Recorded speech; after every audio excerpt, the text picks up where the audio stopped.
Supreme court ने वक्फ संशोधन अधिनियम 2025 की संवैधानिक वैधता को चुनौती देने वाली याचिकाओं पर पिछले 3 दिन लंबी बहस चली। कोर्ट ने पक्ष और विपक्ष दोनों को अपनी बात ध्यान से पूरी तरह से रखने का मौका दिया।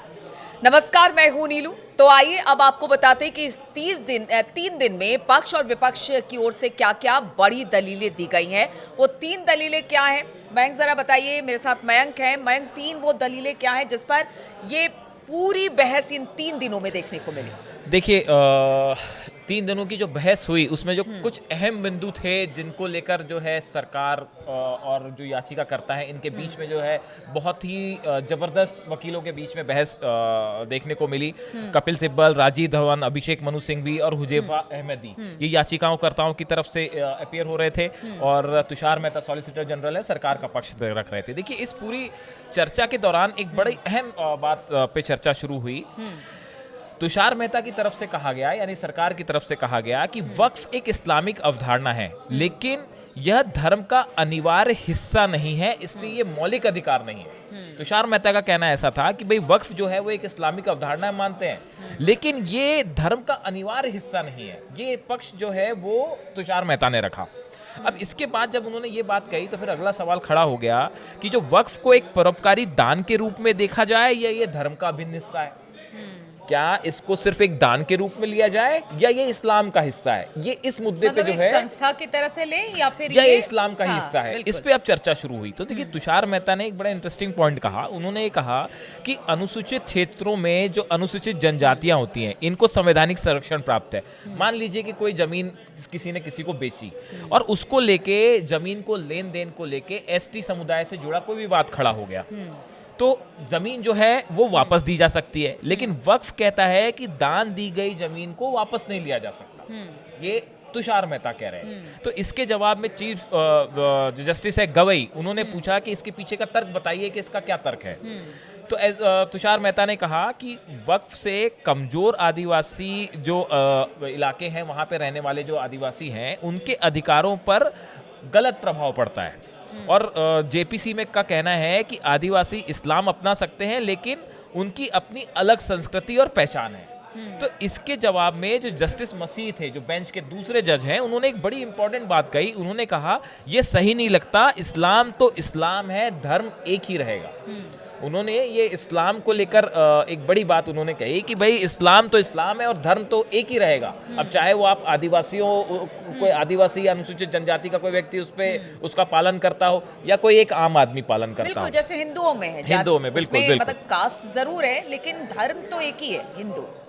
उसी को लेकर ये सारी बातें की गई है। देखिए इसके बाद जब ये बात आगे बढ़ी तो तुषार मेहता ने कहा कि जेपीसी का कहना है कि अनुसूचित क्षेत्रों में जो एसटी समुदाय के लोग हैं वो इस्लाम का उस तरह से पालन नहीं करते जितना बाकी जगह होता है। तो इसके जवाब में जो जस्टिस मसीह है उन्होंने कहा कि आप ये कैसे कह सकते हैं, इस्लाम धर्म हर जगह एक जैसा ही रहता है, हालांकि सांस्कृतिक प्रथाएं अलग अलग हो सकती है। ये बड़ा इंटरेस्टिंग डिस्कशन था जिसमें इस्लाम का भी जिक्र हुआ और जस्टिस मसीह ने कहा कि इस्लाम धर्म हर जगह एक जैसा ही रहता है, हालांकि सांस्कृतिक जो मान्यताएं होती हैं, प्रथाएं होती हैं, वो अलग अलग हो सकती हैं। हाँ, वो तो ये इस पूरे फ्रेमवर्क में इस एक मुद्दे को लेकर बड़ी इंटरेस्टिंग चर्चा थी।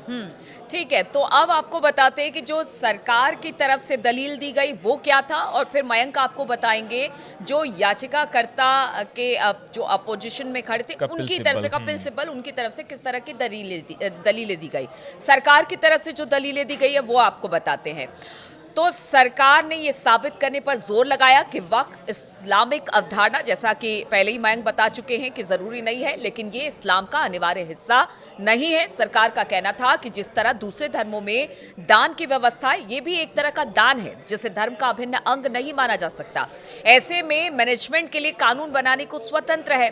दूसरी बड़ी बात सरकार की तरफ से जो कही गई है उसमें कहा गया कि याचिकाकर्ता वक्फ को लेकर कहानियां गढ़ रहे हैं, भ्रम फैला रहे हैं, साथ ही वो इस कानून से बिल्कुल भी प्रभावित नहीं होने जा रहे।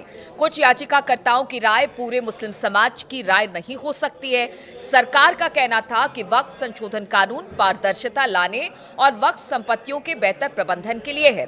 तीसरी बात सरकार ने जो महत्वपूर्ण रखी, जो कि उनकी दलील थी, सरकार ने कहा कि पूरी दलील में वक्फ बाय यूजर यानी कि इस्तेमाल के आधार पर वक्फ मानी जाने वाली संपत्तियों के सिद्धांत को, ये कहकर खारिज करती रही है कि ये मौलिक अधिकार है और सरकार का ये कहना था कि वक्फ बाय यूजर का दुरुपयोग नए कानून से रुकेगा। साथ ही बोर्ड के गठन से गैर मुस्लिम होने की जो बात सामने आ रही है उससे कोई फर्क नहीं पड़ता कि सरकार की तरफ से एक दलील और है सरकार ने जो दिया।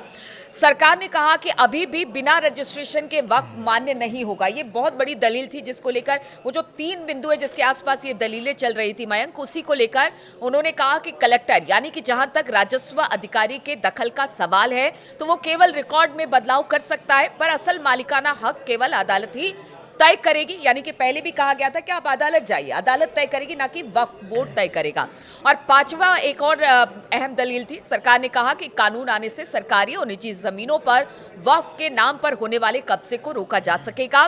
फायदा उठाने वाले कुछ एक लोगों की गतिविधियों पर रोक लगाई जाएगी। जबकि याचिकाकर्ता ने कहा कि कानून पूरी मुस्लिम समाज और समुदाय को प्रभावित करता है और याचिकाकर्ता इस पर सवाल उठाने के हकदार है। सरकार ने अदालत में कहा कि इस धर्म में व्यक्ति मुस्लिम या है या फिर नहीं, ऐसे स्पष्ट नहीं होता जो शरिया कानून के तहत निर्धारित है, इसलिए उन्होंने वक्फ के लिए 5 साल का इस्लाम के पालन की व्यवस्था को अनिवार्य बताया। तो देखिए ये 5 मोटी-मोटी बातें हैं कि सरकार की तरफ से रखी गई। देखिए अब इसमें एक इंटरेस्टिंग जो 5 बातें अगर हम कहें जो कपिल सिब्बल ने याचिकाकर्ताओं की तरफ से रखी, पहले वक्फ बाय यूजर की बात करते हैं। कपिल सिब्बल ने कोर्ट में कहा कि मैं सरकार को क्यों बताऊं कि मैं एक मुसलमान हूं, इसका फैसला कौन करेगा और मैं 5 सालों तक क्यों इंतजार करूं। उनका कहना ऐसा था कि ये बताना कि भाई ये तय होना कि मैं मुसलमान हूं या नहीं, ये जो पूरा विवाद है ये आर्टिकल 14, 25, 26 का उल्लंघन है जो कि मौलिक अधिकार है। ठीक है। और वक्फ बाय यूजर को हटा दिया गया है, इसे कभी नहीं हटाया जा सकता। जो नया कानून है उसमें वक्फ बाय यूजर को हटा दिया गया है। कपिल सिब्बल का कहना था इसे कभी नहीं हटाया जा सकता, यह ईश्वर को समर्पित है, यह कभी खत्म नहीं हो सकता। हाँ। ये वक्फ बाय यूजर को लेकर कपिल सिब्बल ने दलील रखी। दूसरी बड़ी दलील जो कपिल सिब्बल की तरफ से रखी गई यानी याचिकाकर्ताओं की तरफ से रखी गई, उन्होंने कहा कि वक्फ की जाने वाली किसी भी संपत्ति पे जब विवाद होता है तो नए कानून के मुताबिक कलेक्टर उसकी जांच करेंगे। हाँ। और कलेक्टर जो है वो सरकारी आदमी है। यही चीज ऑब्जेक्शन हमें। हाँ। ये बड़ा एक मुद्दा जो था वो तीनों दिन इसमें विवाद में कहीं ना कहीं इसका जिक्र होता रहा कि कपिल सिब्बल का कहना ऐसा था कि साहब जो कलेक्टर होगा वो तो सरकारी अधिकारी होगा, तो अब वो, और दूसरी बात जांच की कोई समय सीमा नहीं है। तो इसमें कपिल सिब्बल ने आशंकाएं जताई कि भाई उसमें तो फिर जो है सरकार का पक्ष ही कलेक्टर सामने रखेगा और जब तक रिपोर्ट नहीं आता कि संपत्ति वक्फ की हो सकती है या नहीं है, मतलब जब तक ये जांच चलेगी कि संपत्ति वक्फ की है या नहीं है, तब तक उस जमीन संपत्ति का कंट्रोल वक्फ के पास नहीं रहेगा। तो इसको लेकर उन्होंने सख्त आपत्ति जताई कि भाई ऐसा नहीं हो। मामला कोर्ट में लटका रहे। फिर जो तीसरी बात उन्होंने कही है वो ये कही कि वक्फ करने वाले का नाम और पता, वक्फ करने का तरीका और वक्फ की तारीख मांगी गई। हाँ, कई बार तो बहुत पहले की जमीन। कपिल सिब्बल ने कहा साहब ऐसी बहुत सारी संपत्तियां हैं जिसको 200 साल पहले से वक्फ कर दिया गया है, तो ऐसी चीजों का हिसाब देना, रखना, उसके कागज सामने रखना ये बड़ा मुश्किल है। बहुत सारी चीजें ऐसी हैं जो कि बहुत सालों से पुरानी है, जो कि वक्फ के पास प्रॉपर्टी है, तो अब इसका हिसाब किताब कैसे सामने आएगा, तो उसको लेकर उन्होंने जो सख्त आपत्ति जताई। वैसी एक जो है कि वक्फ में सदस्य कितने मुस्लिम और गैर मुस्लिम, इसको लेकर बड़ी जबरदस्त जो है बहस हुई है सुप्रीम कोर्ट में। सिब्बल ने कहा नया कानून कहता है कि जैसे ही किसी भी इमारत को एसआई एक्ट के तहत प्राचीन संरक्षित इमारत घोषित कर दिया जाता है उस पर वक्फ का अधिकार खत्म हो जाएगा। इसको लेकर उन्होंने आपत्ति जताई। फिर उन्होंने कहा कि वक्फ कानून में प्रावधान किया गया है कि धर्मांतरण के जरिए इस्लाम अपनाने वाला व्यक्ति 5 साल से पहले वक्फ नहीं कर सकता। अच्छा। इसको लेकर भी जो उनकी बड़ी बहस थी। और वैसे ही उन्होंने ये कहा कि जो अब 11 सदस्यों में से 7 अब गैर मुस्लिम हो सकते हैं, जो सदस्य जो है जो कि अपॉइंटी होंगे उसमें, जिनको उसका मतलब जिसे पदेन सदस्य कहते हैं बनाया जाएगा, उसमें से गैर मुस्लिम, तो उसमें अब गैर मुस्लिमों की संख्या भी जो है काफी ज्यादा बढ़ जाएगी। तो उसको लेके कपिल सिब्बल ने आपत्ति जताई। याचिकाकर्ताओं का कहना ऐसा था कि भाई मुस्लिम, इसमें सिर्फ मुस्लिम ही होने चाहिए। तो इसको लेके एक जबरदस्त विवाद था। और फिर कपिल सिब्बल ने धार्मिक स्वतंत्रता पर हल मामला बताया इसको।